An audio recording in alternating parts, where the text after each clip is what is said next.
Welcome to Inside Games, the only gaming news channel brave enough to kiss a Pikachu. Yeah, and soon we'll even get the feeling back in our lips. Man, love hurts, doesn't it, Lawrence? That's a feeling Pokemon fans are pretty familiar with, now more than ever, since Pokemon Scarlet and Violet reviews are out. Surprise! It's bad. The worst Pokemon ever. As long as you don't count remakes anyway. There's an additional tragedy beyond the fact that we'll never be innocent children playing Pokemon for the first time again. This Pokemon is actually good. Good? Holy clickbait. Bruce, did we just say it's bad and good? What kind of fresh bravery is this? I know, that's called playing both sides. Life is complicated, so is games journalism. In this report, we're going to cover the wide array of reviews that just went live and see if we can't find out why these games keep launching buggier than a bee drill. Classic games journalism. Love that alliteration. Well, to kick off our little Pokemon adventure, we're going to hear from the two-time Kanto Region Gym Assistant of the Month, Charlotte. Thank you. It should have been 3, but you know, politics. Some people are not ready to see an Irish American fly so high. The game's rough out there, isn't it? It sure is. In this case, literally. Pokemon Scarlet and Violet currently has a 77 on Metacritic. Not bad, not great for a mainline Pokemon game. To compare, Sword and Shield got an 80, Sun and Moon got an 87, X and Y also got an 87, Pokemon Black and White got an 87, and their sequels got an 80. That means with an average score of 77, Pokemon Scarlet and Violet is the worst mainline Pokemon game going back over a decade. Oh, wait a minute. Why didn't reviewers like Scarlet and Violet? I don't understand. Well, for one, it was the graphics and the performance. Oh, okay. Obviously, you wouldn't expect either of these to be cutting edge considering the franchise and the platform it's on. But even taking that into account, reviewers said Scarlet and Violet were not up to snuff. Reviewers complained of character models popping in and out or running at slideshow speeds. Pokemon clip out of walls and floors or get stuck completely. IGN's reviewer said they spent an entire gym battle with one Pokemon halfway buried in the floor. Maybe that was Diglett. CNET wrote in its headline that the games were too much Pokemon for the Switch to handle. Phew. They wrote that frames can stutter at the best of times, but it slows to a crawl when you get to towns, writing, the citizens that inhabit these cities often shuffle along like stop motion animation, missing every second frame. The living, breathing world we've been waiting for. The Verge said that while the main characters and the Pokemon look fine, everything else around them often look terrible. They said the characters animate like a slideshow in the background and some textures look like they belong in the PS2 era. Polygon wrote that the game, quote, looks and runs like a middling GameCube game. Ooh, 2004, take me back. IGN called the games a technical mess and said there really isn't a moment in these games where I'd say they run well. Eurogamer said that the graphical glitches remain even after the 1.0.1 patch. They said the glitches are inexcusable given how much money the franchise brings in. We tend to agree, which is why we'll talk more on that later. Yeah, but it's not all trash garbage with the new game, apparently. Most reviewers found that gameplay-wise, Pokemon Scarlet and Violet are actually the open-world Pokemon games that we've been waiting years for. Almost. Eurogamer wrote, the days are gone where you are directed from gym to gym. In the new games, you're kind of free to go wherever you want. But there's no level scaling, so you'll get destroyed if you don't somewhat follow the intended paths. That's open world. IGN noted, though, that, quote, if you do try to take on objectives in precise order of difficulty, you'll have to do a lot of inconvenient zigging and zagging across the massive Paldea map. Instead, the game encourages getting lost and finding your own way. Yeah, the game has 3 major storylines: beating all the gym leaders, taking out bases run by the evil Team Star, and helping the professor's son take out massive Titan Pokemon who are popping up everywhere. I feel like that one should take precedent. And that's cool, but Polygon said that Scarlet and Violet don't use a lot of the typical methods that open world games employ. For instance, there are not any random battles. You can kind of walk right past a Pokemon that's way too strong for you, which is pretty cool, actually. But this could lead to your team getting crushed out of nowhere, too. I like getting crushed. Pokemon games don't crush enough. And one of the weirder things is sometimes the challenges in one storyline will be gated by progress in another storyline.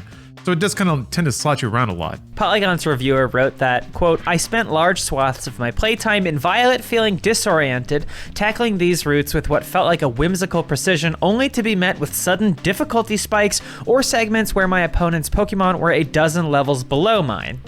Part of that is just the nature of the freedom of open world games, but it also sounds like Game Freak could have done more to signal to players when they were out of their depth. Sounds like they could have done a lot more, yeah.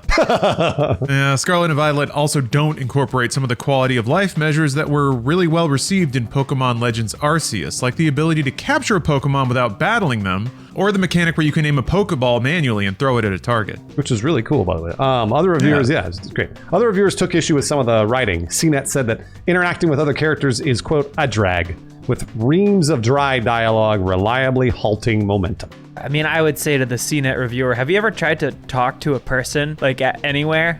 In real life? Yeah. In real life, like that you don't know? It sucks. Still though, lots of people said the core mechanic of collecting Pokemon is still fun, even if the graphical issues take some of the shine off.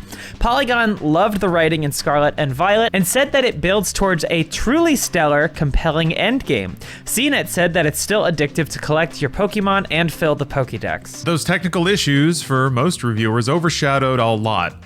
The Verge wrote that, quote, "It feels like we've reached the limit of what the Switch is capable of, at least for this style of game." Which brings us to the question at the core of this. Why do Pokemon games keep launching this way? I have the answer for you, but I'm sure we're going to get into it. CNET's reviewer suggests the Switch may simply not be able to handle open world games of this magnitude. There's got to be some validity to that. I mean, there has to be. Yeah, I mean, given that the Switch is now itself more than 5 years old, and it wasn't even cutting edge tech when it launched, kind of adds up.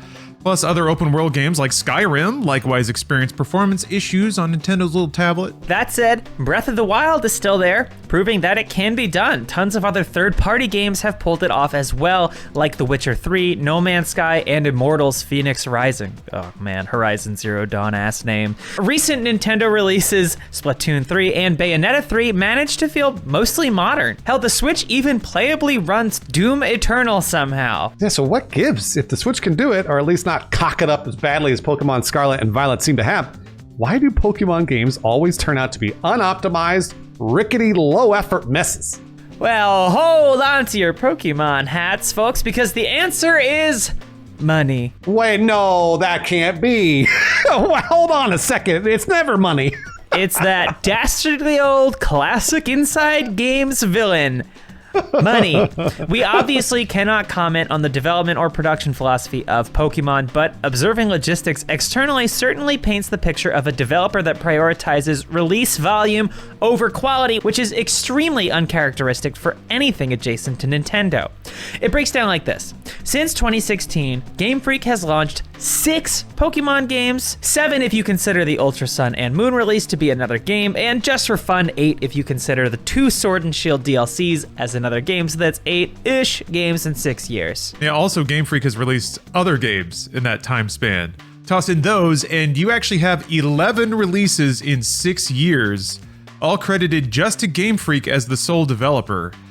And here's the kicker, the company's staff is just 170 according to Wikipedia. Oh my goodness, great, 11 games. Not enough. We gotta admit, the release pace, very impressive, but it could also explain why some of these games are unfinished and broken and terrible. Yeah, so why not finish them? Well, money. Guess what? It's money. The market clearly doesn't require the usual levels of technical sophistication when it comes to Pokemon. Sword and Shield sold 25.37 million since its launch in 2019. Pokemon Legends Arceus, which was memed on for its dated open world visuals, sold 12.64 million as of May 2022. Those are great sales for a full, proper AAA game. Now, just imagine you get the same return, but with half the staff and development time. That seems to be the position that Game Freak currently enjoys. What's weird is the Pokemon strategy we see out of Game Freak seems so contrary to that of Nintendo, who, with kind of a few weird exceptions, typically really does the exact opposite of all this release schedule. Nintendo tends to take a lot of time making sure their banner franchises release in great shape.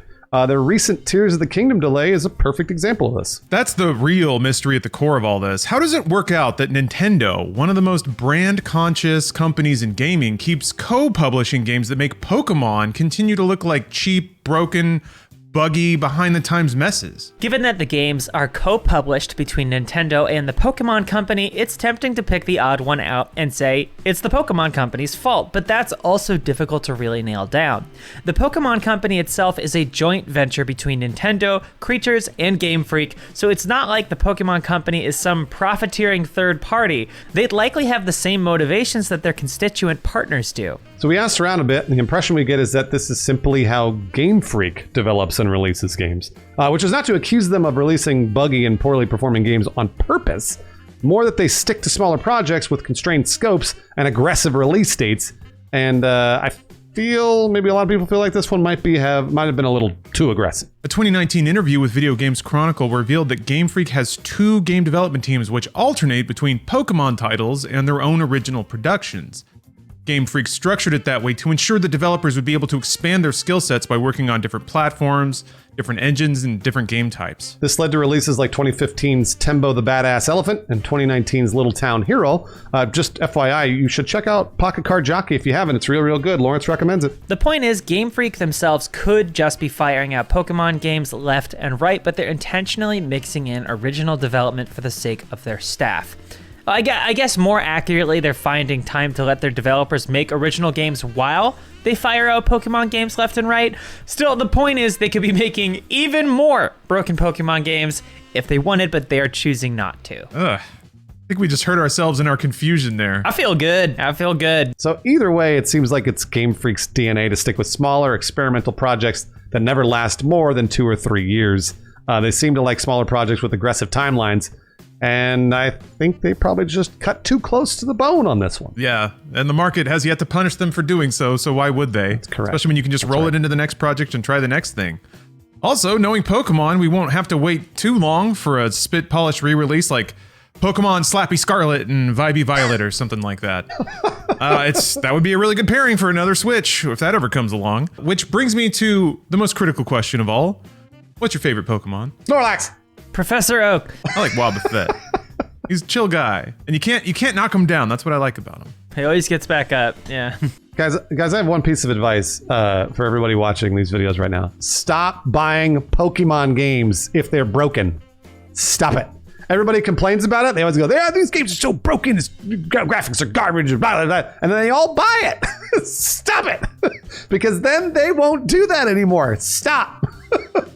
Well, Bruce, I got some patrons that have already caught them all. Oh, wow. Too late for them. Eddie the Dog, Nathaniel Jameson, Jacob, Xander, and Colin Cochran. So my patrons are the very best that no one ever was. Arala, Kyle Abbott, Dylan Hiley, Tito 007, and Mason Hoover. Way to go.